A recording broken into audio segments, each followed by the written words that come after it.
Hello students. तो हम आपके पास एक्सरसाइज 6.3 कर रहे हैं आपके पास। तो क्वेश्चन नंबर 17 तक मैं बता चुका हूँ। तो आज जो क्वेश्चन आपके पास हैं वो मैं आपको जो बताऊँगा वो आपके पास पहला क्वेश्चन जो मैं आपको बता रहा हूँ वो है क्वेश्चन नंबर 18। ठीक, तो क्वेश्चन नंबर 18 में आपके पास देखो क्या कहा गया आपके पास।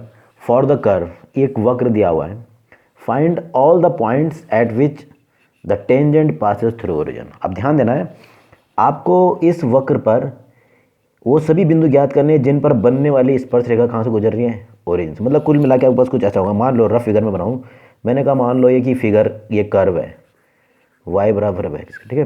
तो आपको इस पर ऐसे पॉइंट ज्ञात करने हैं, p पॉइंट ज्ञात करना जिस पर बनने वाली स्पर्श रेखा, जिस पॉइंट पर बनने वाला जो स्पर्श रेखा होगा टेंजेंट, वो कहाँ से जाने वाली है, मूल बिंदु। मूल बिंदु मतलब ये एक्सिस सिस्टम में एक्स वाई, ये जो मूल बिंदु आपके पास है इससे गुजरने वाली, मतलब हम ये भी कह सकते हैं कि मूल बिंदु से गुजरने वाला आपके पास है उसका टेंजेंट। तो ऐसे पॉइंट ज्ञात करने हैं। तो मैंने मान लिया पॉइंट ज्ञात करने, तो मैंने कहा आपके पास, माना आपके पास लेट रिक्वायर्ड पॉइंट इज, जो पॉइंट ज्ञात करना है वो है p x1 और y1। तो ये x1 y1 है आपके पास, तो भी पास, ठीक। तो मुझे इस पॉइंट को कैलकुलेट करना। अब ये एक भी हो सकते हैं, दो भी हो सकते हैं, तीन, वो डिपेंड करता है कि कंडीशन किस प्रकार की है, ठीक। तो सबसे पहले देखो, इस पॉइंट को हमको ज्ञात करना है x1 y1 को। अब क्योंकि ये पॉइंट क्या है, कर्व पर भी है, तो इसके हिसाब से ये देखो एज पॉइंट p यानी x1 y1 lies on given curve.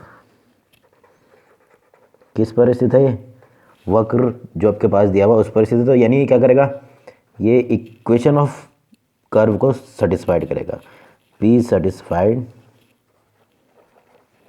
Equation of curve. तो उसके लिए हम करेंगे क्या, p के जो निर्देशांक है वो कर्व के इक्वेशन में रख देंगे, तो बस हो जाएगा।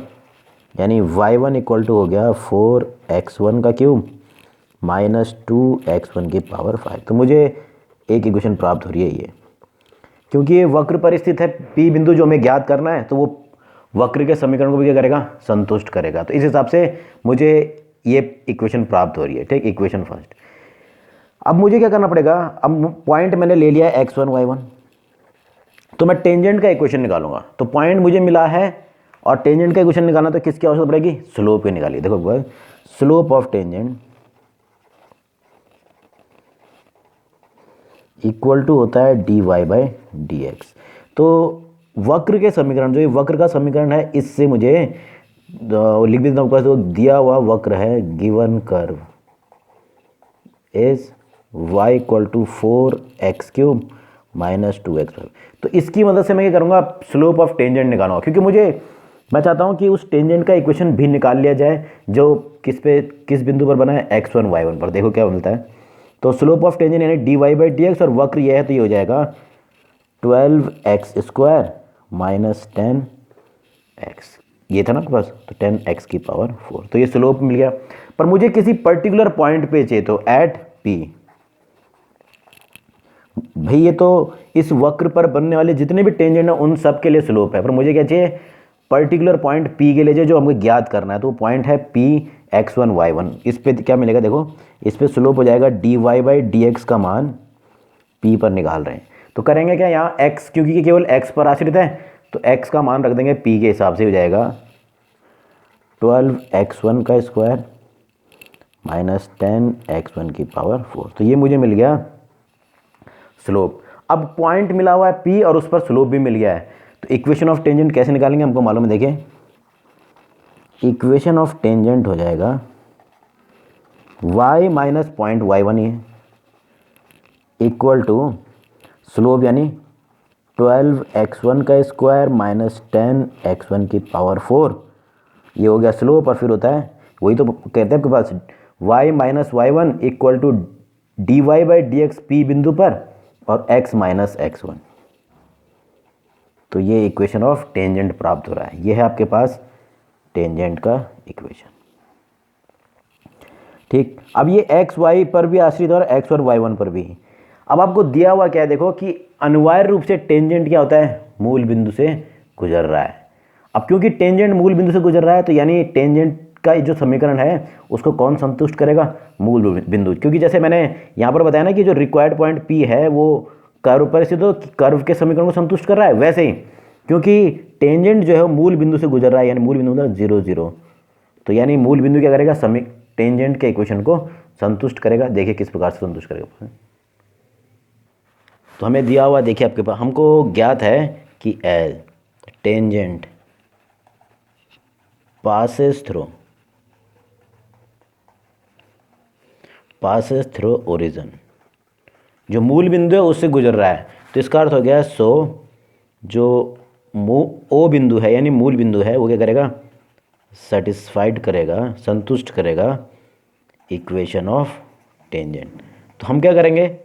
इस ओरिजिन के जो निर्देशांक है एक्स वाई उनको वहाँ टेंजेंट के इक्वेशन में रखते हैं, तो वो जाएगा देखो y की जगह पर 0 minus y1 equal to 12x1 का स्क्वायर माइनस 10x1 की पावर 4 इंटू 0 माइनस x1। तो ये मुझे प्राप्त हो रहा है। जब मैं इसको सिंप्लीफाई कर रहा हूँ तो इस माइनस से माइनस कैंसिल हो जाएगा, तो आपको मिलेगा y1 इक्वल टू गुणा हो जाएगा, ये हो जाएगा 12x1 का क्यूब माइनस 10x1 की पावर 5। तो ये मुझे दूसरा आपके पास ये मुझे इक्वेशन मिला y1 का। एक मान मुझे पहले से मिल चुका है y1 का और एक मान मैंने ये निकाला है। तो क्योंकि दोनों ही y1 के मान हैं तो आपके पास पहले और दूसरे इक्वेशन से आपके पास मिलेगा देखो from equation first and third. तो पहला और तीसरा, क्योंकि जो पहला इक्वेशन मैंने आपको y1 का मान दिया था कर्व के समीकरण से, वो भी आपके पास y1 का मान और ये भी y1 का, दोनों मान क्या होना चाहिए? सेम। तो आपके पास हो जाएगा उस पहले इक्वेशन के अनुसार y1 का मान था 4x1 का क्यूब माइनस 2x1 की पावर 5 इक्वल टू, अब ये भी x1 का मान है, y1 का मान है, तो ये भी हो जाएगा 12x1 का क्यूब माइनस 10x1 की पावर 5। तो ये कुछ इस प्रकार से बन रहा है। तो हम जब इसको एक ही पक्ष में ले जा रहा था तो ये देखिए ये इधर जाएगा तो माइनस हो जाएगा, 4x1 का क्यूब नेगेटिव आएगा तो इसमें से माइनस होते हो जाएगा 8x1 का क्यूब। फिर ये भी इधर आके क्या हो जाएगा? प्लस, तो ये भी हो जाएगा माइनस 8x1 की पावर 5 इक्वल टू 0। तो इसमें उभयनिष्ठ आ रहा है 8x1 का क्यूब, यहाँ बच जाएगा आपके पास 1 माइनस x1 का स्क्वायर इक्वल टू 0। तो इसके मदद से मुझे देखो एक तो मिल रहा है x1 इक्वल टू 0 इस वाले से, ये इक्वल टू 0 मतलब x1 इक्वल टू 0। इस दूसरे से मिलेगा x1 का स्क्वायर इक्वल टू 1 यानी x1 equal two plus minus 1। तो दूसरे भाग दो भाग इसमें पास प्राप्त हुए हैं इस रूप में, तो मुझे इससे x के पहले वाले से तो यहाँ से मिल रहा है x1 के क्यूब से मिल रहा है इक्वल टू 0 और y1 का मान मिल रहा है 1, x1 का स्क्वायर मिल रहा है 1 यानी x1 बराबर हो गया प्लस माइनस 1, यानी आपके पास कुल मिला के x1 का मान मिले हैं -1, 0 और 1। तो ये मुझे x1 के मान मिले हैं। इनके सापेक्ष मैं क्या निकालूंगा? y1 के मान में निकाल। देखो इफ x1 इक्वल टू -1 तो y1 इक्वल टू क्या होगा? आप किसी में भी मान रख लीजिए, इस वाले में रखो चाहे पहले वाले में रखो। तो मैं इसमें रख देता हूँ तो x1 का मान अगर मैं -1 देता हूँ तो यहाँ पर हो जाएगा -1 का क्यूब मतलब -1, तो हो जाएगा -12। यहाँ पर है -1 की पावर 5, ये भी ऑड है तो ये भी हो जाएगा माइनस का प्लस, तो ये हो रहा है -12 प्लस 10 यानी y1 बराबर हो गया -2। तो पहला पॉइंट मिला -1 -2, तो ये पहला पॉइंट मिल गया। दूसरा देखो इफ x1 इक्वल टू 0 तो y1 इक्वल टू क्या हो जाएगा? 0। तो दूसरा पॉइंट बी पॉइंट मिल रहा है, या इसको आप सिंपली ओरिजिन भी कह सकते हो, क्या है? 0 0। तो ये दूसरा पॉइंट। और इसी प्रकार से जब तीसरा मान रख रहे हैं x1 का तो ये हो जा रहा है 1, तो y1 का मान यहाँ से आपके पास देखो जब मैं इसमें 1 रख रहा हूँ तो ये हो जाएगा 12 माइनस 10 यानी +2। तो तीसरा पॉइंट मिला बी, वो हो रहा है 1 और 2। तो ये आपके पास क्या है? वो रिक्वायर्ड पॉइंट्स हैं जिन पर बनने वाली स्पर्श रेखा एक्स अक्ष के मूल बिंदु से होकर गुजरती है। तो ये 3 वो पॉइंट हैं जहाँ पर बनने वाली स्पर्श रेखा क्या होने वाली है? मूल बिंदु से गुजरने वाली है। थोड़ा सा ध्यान देना आपके पास कि पॉइंट सभी लेने हैं, ऐसे नहीं कि आपके पास ये 0 छोड़ देना, 0 भी पॉइंट है आपके पास, ठीक। तो इसलिए आपके पास एक तो ए मिल रहा है, एक मूल बिंदु मिल रहा है और एक क्या मिल रहा है? बी प्राप्त हो रहा है। तो ये वो बिंदु हैं उस वक्र पर, दिए हुए वक्र पर जिन पर बनने वाली स्पर्श रेखा आपके पास मूल बिंदु से गुजरती है आपके पास। ठीक, तो ये था आपके पास क्वेश्चन नंबर 18वां।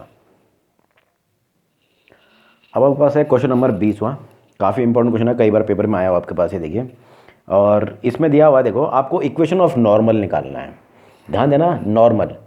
तो उसका पहले अब नॉर्मल निकालना है, किस, ये पॉइंट दे दिया गया है, इस पॉइंट पर और कर्व ये है, इस वक्र पर बनने वाला वो नॉर्मल ज्ञात करना जो इस पॉइंट पर बना होगा। ठीक, तो ध्यान देना, आपको पॉइंट दे दिया गया है, कर्व दिया हुआ है, तो नॉर्मल के इक्वेशन के लिए क्या केवल रह गया, स्लोप निकालना बाकी रह गया। तो स्लोप हम निकालेंगे, देखिए किस प्रकार से। सबसे पहले दिया हुआ वक्र क्या आपके पास, देखो,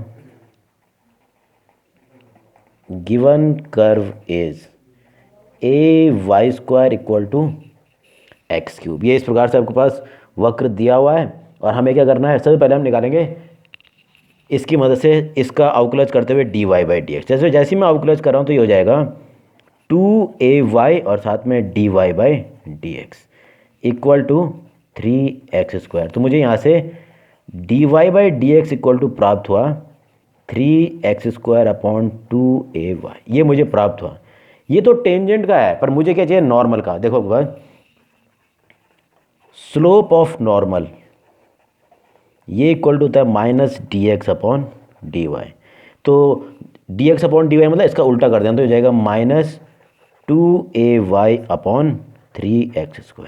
अब ध्यान देने वाली बात है कि आपके पास ये जो प्राप्त हुआ है ये है स्लोप ऑफ नॉर्मल, पर इस वक्र पर बनने वाले जितने भी नॉर्मल होगा उन सब के लिए स्लोप है, पर मुझे पर्टिकुलर किस पे चाहिए, पॉइंट पर, एट गिवन पॉइंट। मैंने इसको P मान लिया, am² am³, इस पे निकालना। तो हम करेंगे क्या, देखो इस प्रश्न में जो dx अपॉन dy वो y पर भी और x पर दोनों पर आश्रित है, तो दोनों ही मान रख देंगे। तो ये हो जाएगा slope tangent minus dx upon dy का मान P बिंदु पर निकाल रहे हैं, तो -2 है, तो ऐसे इनटू y का मान, y कितना है इस पॉइंट के हिसाब से am³ अपॉन 3 ऐसे ही, और x² मतलब ये जो इसका x निर्देशांक है इसका स्क्वायर करेंगे तो हो जाएगा a² और m⁴। तो जब सिंप्लीफाई कर रहे हैं तो ये a² ये भी है तो कैंसिल हो जाएगा, तो बच रहा है 2/3 और m³ था, यहाँ m⁴ तो क्या बच जाएगा m। तो ये आया आपके पास स्लोप ऑफ नॉर्मल।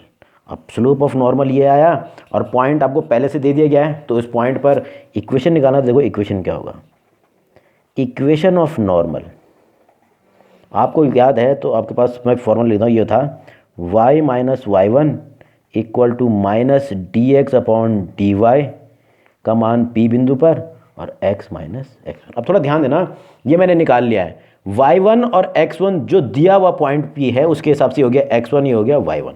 तो हम इक्वेशन निकाल सकते हैं, देखिए किस प्रकार से।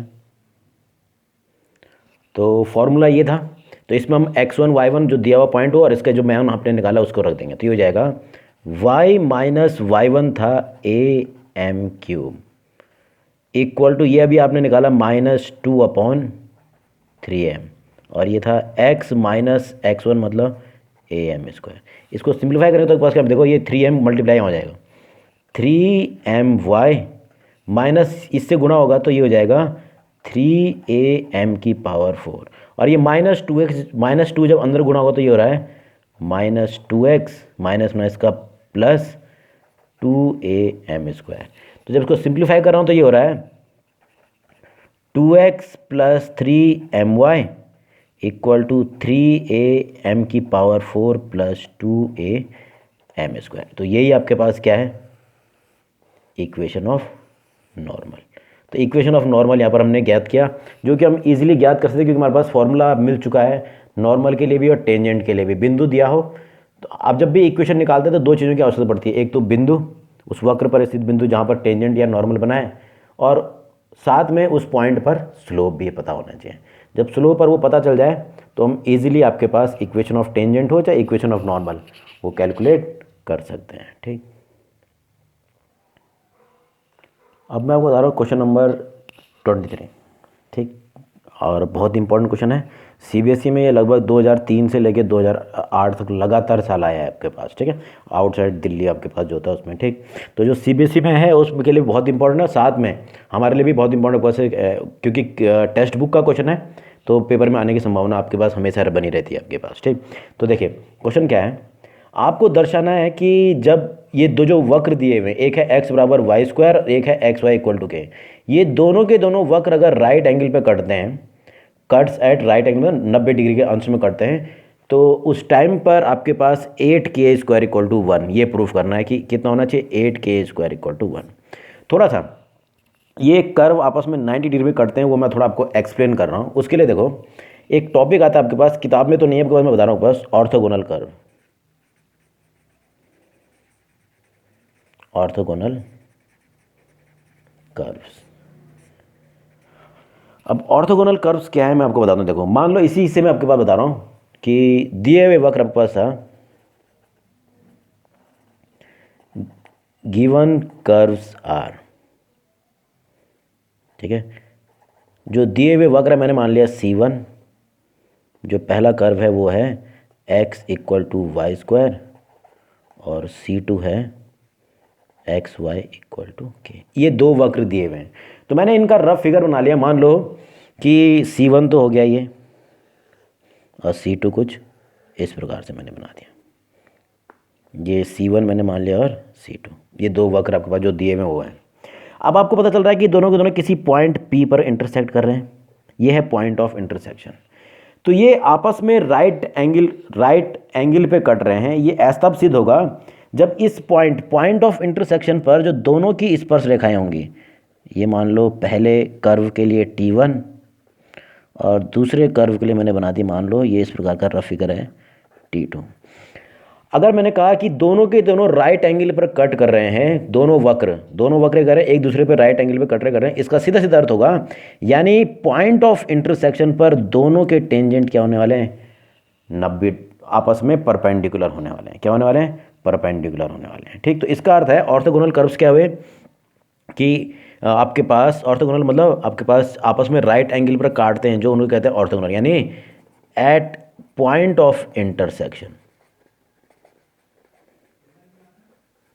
at point of intersection their tangents are perpendicular। अब ये इसी का यूज करने वाले हैं हम।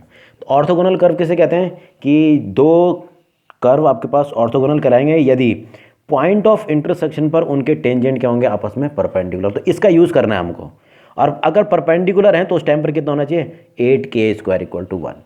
तो मुझे दोनों के टेंजेंट के परपेंडिकुलर होने हैं। अब दोनों रेखाएं हैं, तो रेखाएं परपेंडिकुलर कब होती हैं, हमें मालूम है कि जब दोनों के जो रेखाओं के जो स्लोप होंगे उनका प्रोडक्ट क्या होना चाहिए, -1 होना चाहिए। तो मैं सबसे पहले इस पॉइंट ऑफ इंटरसेक्शन पर T1 और T2 दोनों के क्या निकालने वाला हूँ, स्लोप को निकालने वाला हूँ, ठीक है। दोनों का स्लोप निकलेगा, और स्लोप निकलने के पश्चात उनका प्रोडक्ट कितना होना लेंगे, -1, क्योंकि वो ऑर्थोगोनल है, यानी वो राइट एंगल पर कटे हैं आपके पास, ठीक है। सबसे पहले हम निकालेंगे पॉइंट ऑफ इंटरसेक्शन।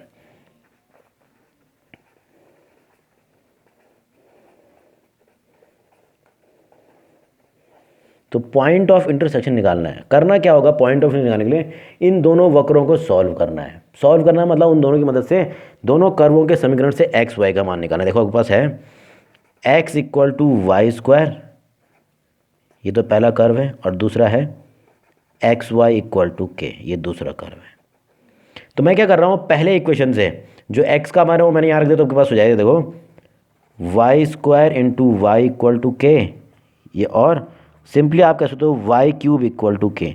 तो इससे y का मान मिल रहा है k की पावर 1/3, ये मिला k का मान, y का मान k पर आश्रित। अगर y का मान ये है तो आपको मालूम है x बराबर है वाई स्क्वायर, और y का मान ये तो इसका स्क्वायर मतलब k की पावर 2/3। तो मुझे पॉइंट ऑफ इंटरसेक्शन मिला P, ये हो गया x हो गया k की पावर 2/3 और k की पावर 1/3। तो ये है आपके पास point of intersection.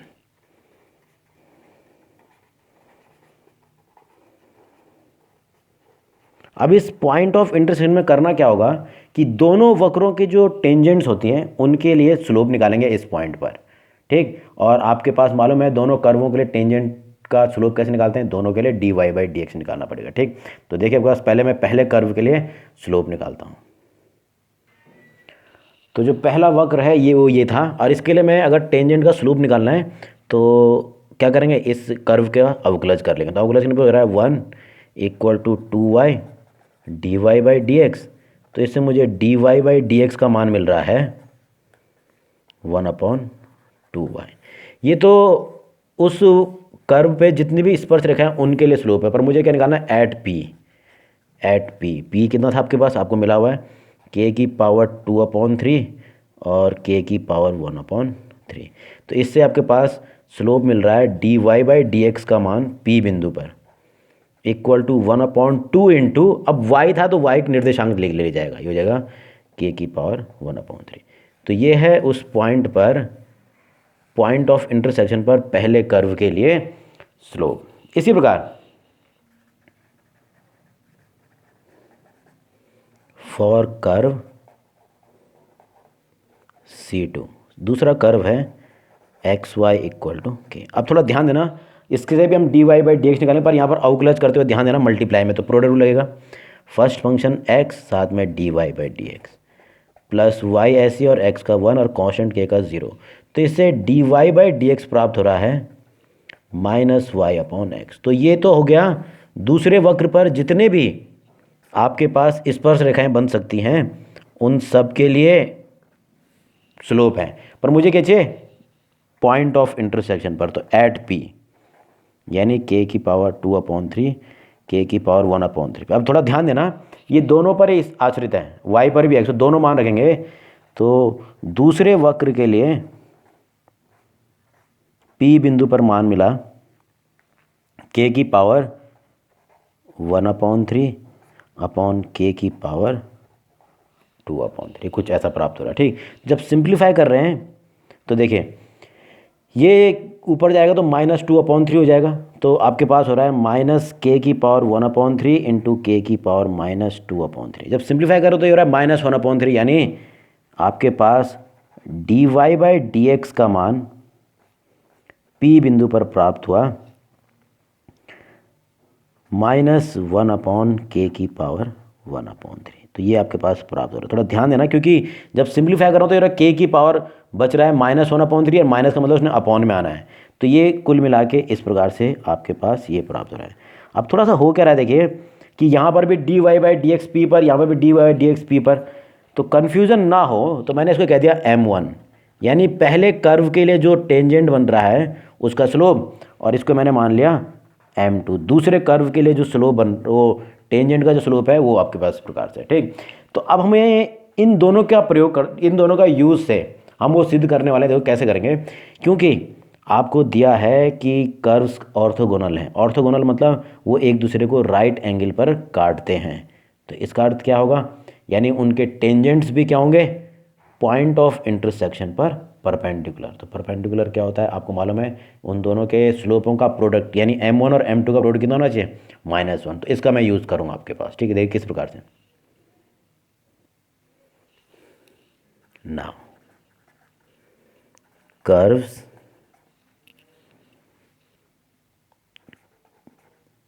Cuts at right angle. तो इसका सीधा सीधा अर्थ है tangents are perpendicular at point of intersection. अगर वो कर्व जो आपके पास दो दिए हुए थे वो अगर राइट एंगल पर कट रहे हैं तो इसका अर्थ है उन पॉइंट ऑफ इंटरसेक्शन पर क्या होगा, उनके परपेंडिकुलर क्या होंगे, टेंजेंट क्या होंगे, परपेंडिकुलर होने वाले हैं। तो यानी सीधा सीधा अर्थ है m1.m2 = -1, क्योंकि आपने पढ़ा कि दो रेखाएं परस्पर लंब होती हैं तो उनका स्लोपों का प्रोडक्ट क्या होता है, -1। तो इस हिसाब से हमने m1 m2 निकाले हुए। तो आपके पास था m1 1/2 k⁻1/3 इंटू m2 था -1/k⁻1/3। 1/3 equal to -1। तो -1 तो प्लस में चेंज हो जाएगा माइनस माइनस का, और आपके पास बच रहा है जब सिंप्लीफाई करें तो 1/2 और k की पावर देखिए ऐड हो जाएगी तो 2/3 इक्वल टू 1 ये प्राप्त हो रहा है, यानी 2k की पावर 2/3 इक्वल टू 1। तो मैं चाहता हूँ कि क्यूब रूट हट जाए, तो मैंने क्या कर दिया, क्यूब कर दिया दोनों तरफ, क्यूबिंग बोथ साइड। तो ये हो जाएगा 2k की पावर 2/3 का क्यूब, और यहाँ हो जाएगा 1 का क्यूब। तो जब सिंप्लीफाई करो तो ये हो जाएगा 8k² इक्वल टू 1। तो यही आपको क्या करना था, सिद्ध करना था। बस इसमें अलग सा टॉपिक ये था कि यहाँ पर कर्व एक दूसरे को 90 डिग्री के अंश पर कट रहे हैं, मतलब उस पॉइंट दोनों के जो पॉइंट ऑफ इंटरसेक्शन होगा उस पर आपके पास जो टेंजेंट्स होंगे पॉइंट ऑफ इंटरसेक्शन पर, वो भी क्या होंगे, आपस में परपेंडिकुलर होंगे, यानी वो भी रहे होंगे राइट एंगल पे होंगे। तो ये कॉन्सेप्ट हम यहाँ पर यूज़ किया। आपके पास इन वक्रों को कहते हैं ऑर्थोगोनल कर्व्स आपके पास। ठीक, अब मैं आपको क्वेश्चन नंबर 14 का एक भाग बता रहा हूँ। ये इसलिए बता रहा हूँ क्योंकि आपके पास ये क्वेश्चन हॉरों से थोड़ा सा अलग आपके पास इसलिए है क्योंकि पैरामेट्रिक फॉर्म के लिए आपके पास equation of tangent and normal निकालना है। तो मैं केवल टेंजेंट का निकाल के बताऊंगा, आप नॉर्मल का खुद कर सकते हो आपके पास। ठीक है, देखिए किस प्रकार से क्वेश्चन है आपके पास, find the equation of tangent and normal for curve. Curve दिया हुआ है, पैरामेट्रिक फॉर्म में, देखिए टी पर आश्रित है, एट टी बराबर π/4।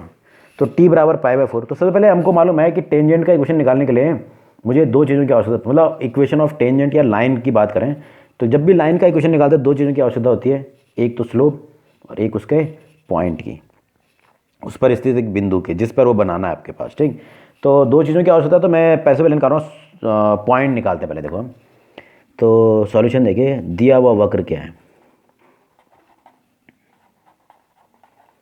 Given curve is x equal to cos t, y equal to sine t. तो ये तो वक्र है। जब हम इक्वेशन की बात करते हैं कि निकालनी है तो मुझे पॉइंटों की आवश्यकता, तो हम बताओ क्या करेंगे, क्योंकि उसने कहा है कि t बराबर π/4 पर निकालना है, तो t बराबर π/4 पहले हम x और y दोनों के मान निकालेंगे। देखो at t equal to π/4 x का मान हो जाएगा cos π/4 यानी 1/√2, और y का मान हो जाएगा sin π/4 मतलब 1/√2। तो ये जो x y के मान मिले हैं यही आपके पास पॉइंट का काम करने वाला है। देखो तो पॉइंट क्या हो जाएगा, तो पॉइंट इज 1/√2 और 1/√2। तो इसका ध्यान देना, आपके पास जब पैरामेट्रिक फॉर्म हो और उसमें आपके पास पॉइंट नहीं दिया है और ऐसे दे रखा है टी बराबर ये या थीटा बराबर कुछ, तो आप पहले पॉइंट कैसे निकालेंगे, उस पर वैल्यू निकाल दी जाएगी एक्स और वाई की, जो मान मिलेंगे वही होंगे x1 और y1। तो ये पॉइंट मिल गया, इसको हम p द्वारा निरूपित कर रहे हैं। ठीक, अब बात करते हैं स्लोप। तो स्लोप ऑफ टेंजेंट क्या होता है आपको मालूम है, ये इक्वल टू होता है dy/dx, क्योंकि पैरामेट्रिक फॉर्म है तो इस केस में हो जाएगा dy/dt/dx/dt। ये कुछ ऐसा हो गया। ठीक, तो देखो क्योंकि y का अवकलज करना है t के सापेक्ष, तो साइन का अवकलज क्या होता है cos t, और cos का करना है भी वो भी t के सापेक्ष, तो cos का होता है माइनस साइन t। तो ये हो रहा है माइनस cot t। तो ये मुझे प्राप्त हुआ dy/dx का मान। पर मुझे कब निकालना है, क्योंकि मुझे मालूम है कि उस पॉइंट पे निकालना। अब ये नहीं देखना कि 1/√2 इस पे, नहीं, आपको कहा t बराबर π/4, तो हमको सीधे सीधे dy/dx का मान निकालना होगा t बराबर π/4 पर। तो यानी माइनस cot π/4, तो आपके पास हो जाएगा -1। तो पॉइंट मिल गया है, स्लोप मिल गया है, तो इजीली हम इक्वेशन ऑफ टेंजेंट निकाल सकते हैं। तो कैसे निकालते हैं, देखिए आपके पास इक्वेशन ऑफ टेंजेंट हमको निकालना है, और ठीक है, तो आपके पास वो होता है y-y1 equal to dy/dx into x-x1। इसकी वैल्यू भी कहाँ पर, वो जो वैल्यू दी होगी इसमें। ठीक, तो दे रखा है, आपने पॉइंट निकाला था, पॉइंट था आपके पास p 1/√2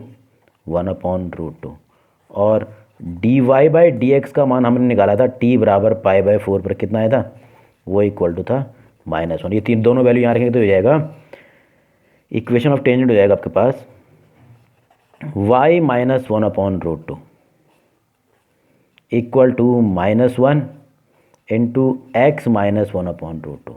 तो जब सिंप्लीफाई करो तो ये हो रहा है 1y -1/√2, ये -1 गुना हो तो -x + 1/√2। तो ये हो रहा है x + y = 1/√2 + 1/√2। सिंप्लीफाई करने पर आपके पास है 2/√2 यानी √2। तो टेंजेंट का इक्वेशन हो गया x + y = √2। तो ये आपके पास आ गया टेंजेंट का। ऐसे ही जब ना नॉर्मल का निकालना है तो नॉर्मल का आपको मालूम है, देखो सबसे पहले जब नॉर्मल के लिए निकालते हैं तो नॉर्मल के लिए भी हम वही पॉइंट तो यही हो जाएगा, पॉइंट तो हो गया 1/√2 1/√2। बस स्लोप की बात करें तो स्लोप हो जाएगा इस केस में -1 स्लोप ऑफ टेंजेंट। जो टेंजेंट का आपने स्लोप निकाला था वो, तो यानी स्लोप इस केस में हो जा रहा है -1/-1 यानी +1। तो इजीली आप टेंजेंट का इक्वेशन निकाल सकते हो। ठीक, तो ये था आपके पास एक्सरसाइज 6.3 जो कि किस पे डिपेंड कर रही है, टेंजेंट्स एंड नॉर्मल दोनों ही रेखाएं हैं। ठीक, तो आप इजीली बस 11th के थोड़े से कॉन्सेप्टों की आवश्यकता पड़ेगी, बाकी आपने लगभग मैंने वो बता दिए आपके पास पुराने वीडियोज़ में आपके पास। ठीक, तो ये था आपके पास पहला एप्लीकेशन जिसमें हमने पढ़ा स्पर्श रेखा वो अभिलंब के समीकरण। नेक्स्ट वीडियो में आपको मैं दूसरा जो एप्लीकेशन है जिसे हम कहते हैं इंक्रीजिंग और डिक्रीजिंग यानी वर्धमान व ह्रासमान फलन, वो बताने वाला हूँ आपके पास। ठीक, तो आप इजीली इसको दोबारा तिबारा करते रहें तो आपके पास ये जो आपके पास कॉन्सेप्ट है टेंजेंट नॉर्मल, कभी कभी इसका क्वेश्चन 6 नंबर में भी आ जाता है अथवा के रूप में। ठीक, या 4 नंबर में आ जाएगा। ठीक, तो इसको टॉपिक को ज़रा ध्यान से पढ़ें और साथ में जो आपके पास 11th के जो कॉन्सेप्ट है स्ट्रेट लाइन उसको भी आपको पढ़ना है क्योंकि वो इंपॉर्टेंट है, वो समझ में आ जाएगा तो ये भी सरल ही है आपके पास। ठीक, ओके।